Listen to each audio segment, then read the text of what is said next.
প্রিয় বন্ধুরা, আপনারা সবাই কেমন আছেন? আশা করি ভালো আছেন। আজও চলে এসেছি একটি নতুন ভিডিও নিয়ে।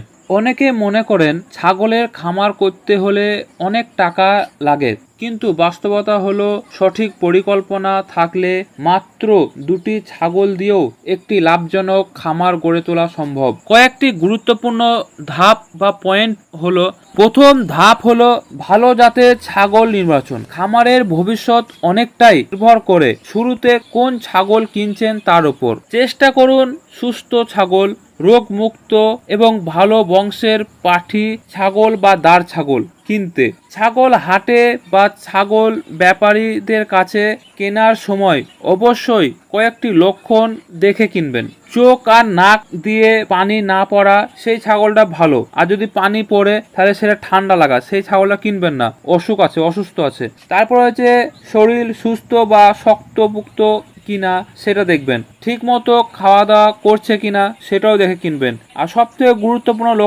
লক্ষণ হচ্ছে মুখে ঘা বা পায়ের খুরগুলি ভালো করে লক্ষ্য করবেন যে ঘা আছে কিনা। যদি এই সব লক্ষণগুলি যদি ভালো থাকে তাহলে সেই ছাগলটা কিনবেন। আর যদি এই সব লক্ষণের মধ্যে একটি লক্ষণও যদি দেখতে পান তাহলে ছাগলটা কিনবেন না, সেই ছাগলটাকে আপনি ছেড়ে দিবেন। তার কারণ সেটা অসুস্থ ছাগল, সেটা কিনলে আপনার খামারের ক্ষতি হতে পারে। শুরুতে ভালো ছাগল কিনলে ভবিষ্যতে লাভের সম্ভাবনা অনেক বেড়ে যায়। এর সঙ্গে আমি কয়েকটা কথা আপনাদেরকে বলবো, যে যে এলাকায় ছাগল পালন করছেন সেই সব এলাকায় কোন জাতের ছাগলটা বেশি চাহিদা, কোন জাতের ছাগলটা বেশি চলছে, সেই জাতের ছাগলটা দিয়ে আপনি খামার করুন। খামারের মধ্যে সব থেকে লাভজনক হচ্ছে ব্ল্যাক বেঙ্গল ছাগল আর ক্রসবিট ছাগল।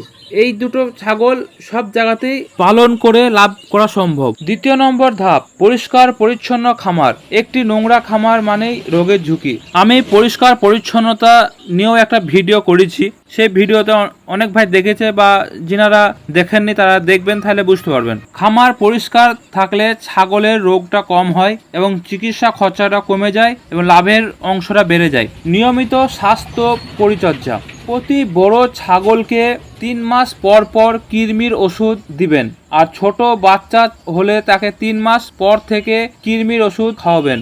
ওষুধ খাওয়ানোর নিয়ম হলো বড় ছাগলকে গোটা ওষুধ খাওয়াবেন, আর ছোট ছাগল হলে অর্ধেক করে 2 দিন একটা গোটা ওষুধকে দিবেন ভেঙে। এবার আসি ছাগলের খাবার। ছাগল একটি তৃণভোজী প্রাণী, এদের প্রিয় খাদ্যই হচ্ছে ঘাস, সবুজ জাতীয় ঘাস। এবার ঘাসের মধ্যে প্রিয় ঘাস হচ্ছে বা পছন্দের ঘাস হচ্ছে নিপিয়ার ঘাসটা।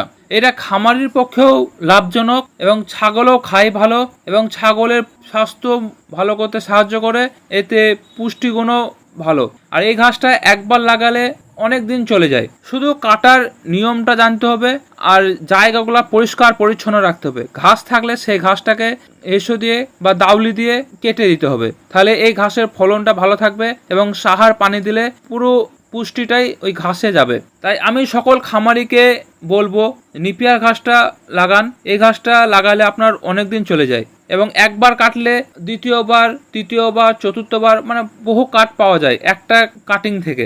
এর পরের ধাপ হচ্ছে ধৈর্য ধারণ করা বা ধৈর্য ধরে সংখ্যা বাড়ানো। আমি খামারি ভাইদেরকে একটা কথাই বলবো, 2-1 বছরের অনেক লাভের আশা করবেন না।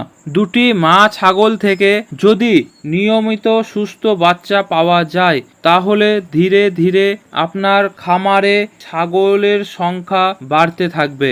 সব বাচ্চা বিক্রি না করে কিছু ভালো মানের পাঠির বাচ্চা রেখে দিলে কয়েক বছরের মধ্যেই একটি সুন্দর খামার তৈরি করা সম্ভব। এর পরের ধাপ হচ্ছে বা খুব ইম্পর্টেন্ট ধাপ হচ্ছে হিসাব রাখুন। প্রতিটি খরচ লিখে রাখুন, খাদ্য, ওষুধ, চিকিৎসা এবং বিক্রির হিসাব। একটি খাতা কিনুন, সেটা খামারের নামে, এটা আয় ব্যয় এইসবগুলি লিখে রাখুন। এতে বুঝতে পারবেন কোথায় খরচ বেশি হচ্ছে এবং কোথায় লাভ হচ্ছে। একটি ছাগল শুরু থেকে বিক্রি পর্যন্ত কত টাকা আয় বা কত টাকা ব্যয় হলো সেটি আপনি হিসাব ধরে পাবেন। তাহলে আপনি বুঝতে পারবেন যে আপনার খামারের আয় হচ্ছে না ব্যয় হচ্ছে। সফল হতে বড় পুঁজির দরকার হয় না, দরকার সঠিক পরিকল্পনা, পরিশ্রম, ধৈর্য এবং ছাগলের প্রতি যত্ন। আজকের মতো এখানে শেষ করলাম। সকলে ভালো থাকবেন, সুস্থ থাকবেন। আবার দেখা হবে পরবর্তী ভিডিওতে।